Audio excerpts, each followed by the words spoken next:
कामचोर देवरानी।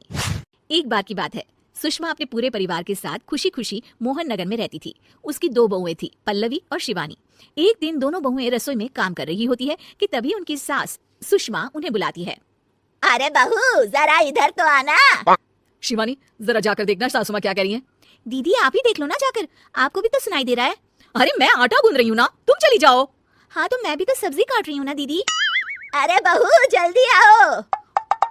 ओह, ये तो जाएगी नहीं, मैं ही जाकर देखती हूँ कि क्या करना है। पल्लवी सुषमा के कमरे में जाती है।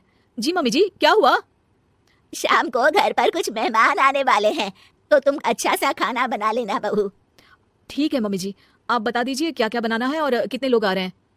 सुनील की मौसी जी और उनका पूरा परिवार आ रहा है। कुल मिलाकर 3 लोग और हमें मिलाकर हुए 9 लोग। तो अभी से ही तैयारी करना शुरू कर दो। और हाँ, घर की सफाई भी कर देना, हाँ अच्छे से। जी मम्मी जी, सब काम हो जाएगा, आप चिंता मत कीजिए। पल्लवी शिवानी को घर में मेहमान आने वाले हैं इसके बारे में बताती है।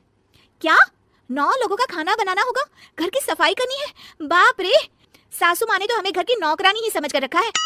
ऐसा नहीं बोलते शिवानी, हम इस घर की बहू हैं और घर के काम करना हमारा फर्ज है। दीदी तो है ही सासू माँ की चमची, जब देखो सासू माँ सासू माँ। मैं तो इतना सारा काम नहीं करने वाली।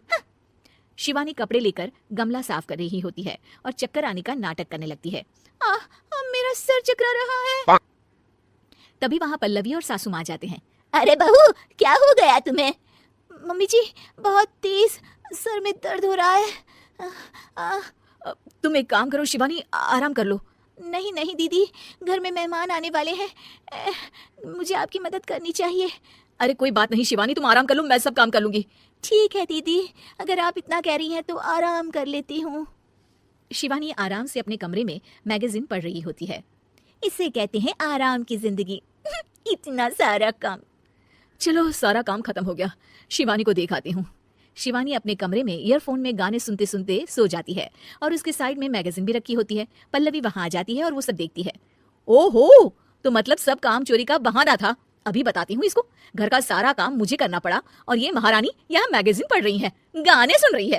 पल्लवी रसोई से एक प्लेट और चम्मच लेकर आती है और शिवानी को थाली बजाकर उठाने लगती है। शिवानी अचानक से उठती है। उठ गई महारानी, गाने भी सुन लिए, मैगजीन भी पढ़ ली। तुम तो बहुत बड़ी झूठी निकली शिवानी। तुमने सर दर्द का बहाना बनाया ताकि काम करने से बच सको। हाँ बनाया बहाना, तो क्या करती, इतने सारे काम करती। मुझे कोई शौक नहीं है चापलूसी का। क्या चापलूसी? तुम्हें लगता है कि मैं सारे काम चापलूसी के लिए कर रही हूँ? नहीं तो क्या।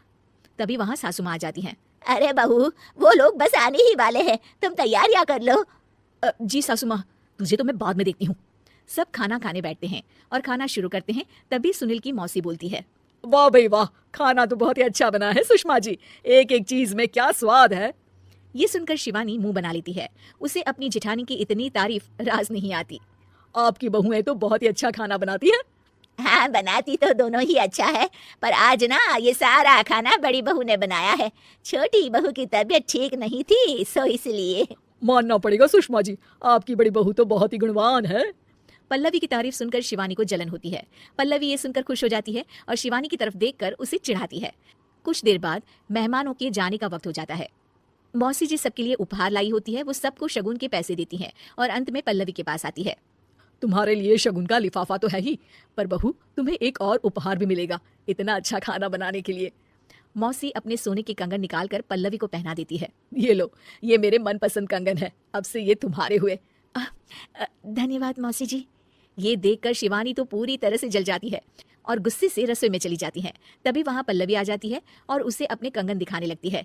देवरानी जी, अब आपका सर दर्द ठीक तो है ना? मुझे लगता है कि अब सर दर्द शुरू हो गया होगा आपका।